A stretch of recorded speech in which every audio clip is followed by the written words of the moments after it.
Je vous propose de passer à la SPL OSE, plus exactement à l'approbation de son CRAC, c'est-à-dire son compte-rendu annuel à la collectivité. Monsieur Le Boguillot, je vous laisse la parole. Oui, bonsoir, merci. Euh, alors, ce que je vais faire, ce que je propose, c'est de procéder à la lecture de la délibération. Vous pourrez constater un petit peu après des visuels qui sont projetés, qui permettront quand même d'illustrer l'avancement du projet et les choix que l'on a opérés. Donc, concernant cette délibération, il y a un mandat de maîtrise d'ouvrage pour la rénovation énergétique de la maison Nelson Mandela et du centre d'information de la petite enfance. Et évidemment, ceci passe par la SPL OSE, c'est détaillé après. Donc, la commune d'Annemasse s'engageait depuis plusieurs années une démarche de rénovation thermique de son patrimoine bâti. Patrimoine bâti, donc je rappelle que les bâtiments sont une source importante de gaz d'émissions de gaz à effet de serre à hauteur d'environ 20% pour ce qui concerne la France. Et donc, c'est loin d'être négligeable. Dans ce cadre, des audits techniques et énergétiques ont été réalisés dans plusieurs bâtiments municipaux, dont la maison Nelson Mandela et le centre d'information de la petite enfance, situé dans le quartier du Perrier à Annemasse. À l'issue de ces études, la commune a souhaité passer à la phase opérationnelle en engageant la rénovation énergétique de ces deux équipements municipaux sous la forme d'un marché public de performance énergétique par lequel le titulaire, excusez-moi, s'engage sur la performance énergétique des bâtiments rénovés. Il y a donc une délibération à ce sujet et le conseil municipal a confié à l'SPL OSE un mandat de maîtrise d'ouvrage. Les objectifs de performance énergétique de l'opération sont les suivants, avec une rénovation globale performante visant l'atteinte du niveau BBC rénovation, une réduction des consommations d'électricité des deux entités de 20% minimum, et enfin le développement des énergies renouvelables, notamment avec des panneaux solaires photovoltaïques. Dans le cadre du mandat de maîtrise d'ouvrage précité, la SPLOZ a produit un compte-rendu annuel, le fameux CRAC, dont je trouve que l'abréviation est particulièrement étonnante, à la collectivité, lequel présente le cadre contractuel du mandat de maîtrise d'ouvrage et le contexte de l'opération, l'état d'avancement de l'opération, alors au 31 décembre 2020, le détail est ensuite, je ne vais pas le détailler, mais sachez que ça a poursuivi son cours et que le groupement a été choisi conformément à ce qui est précisé avec une signature en milieu d'année 2021. Donc le projet avance et il est sur de mon rail.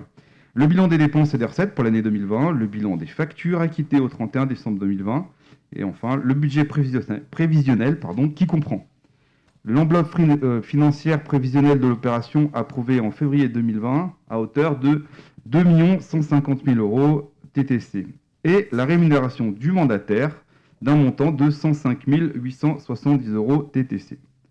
Enfin, il y est précisé les étapes à venir avec un démarrage des travaux donc mi-2022 par Nelson Mandela, puis à l'été 2023, ce sera le centre de la petite enfance du fait de la présence d'une crèche et donc de contraintes techniques.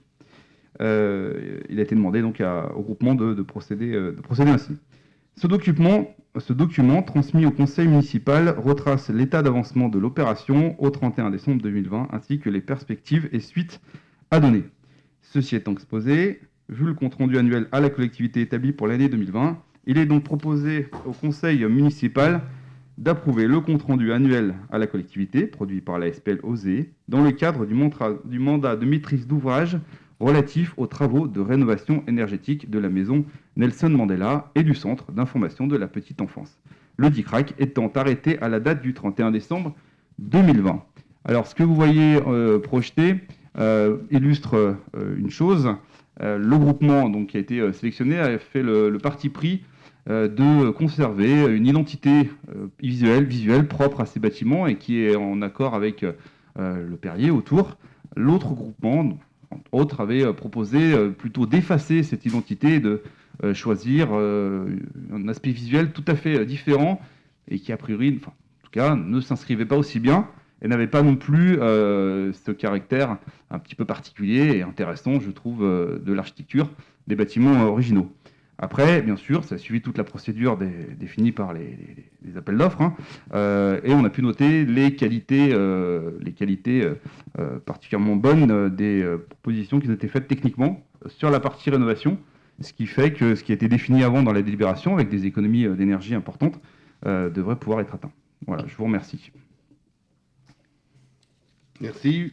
Merci. Voilà une diapo. Il y a une autre photo, non?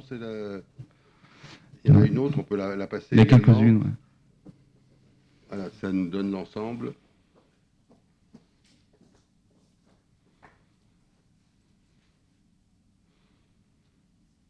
Voilà, c'est sur le côté, là. Oui, tout à fait.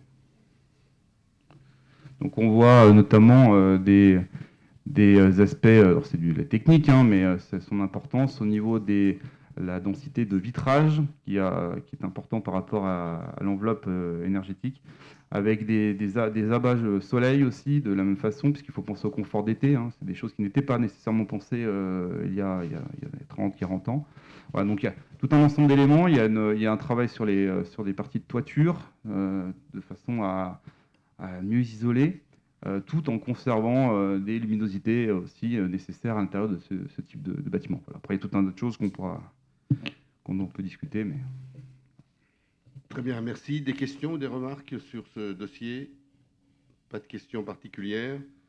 On peut donc valider ce CRAC pour oser. Est-ce qu'il y a des votes contre? Des abstentions? Merci.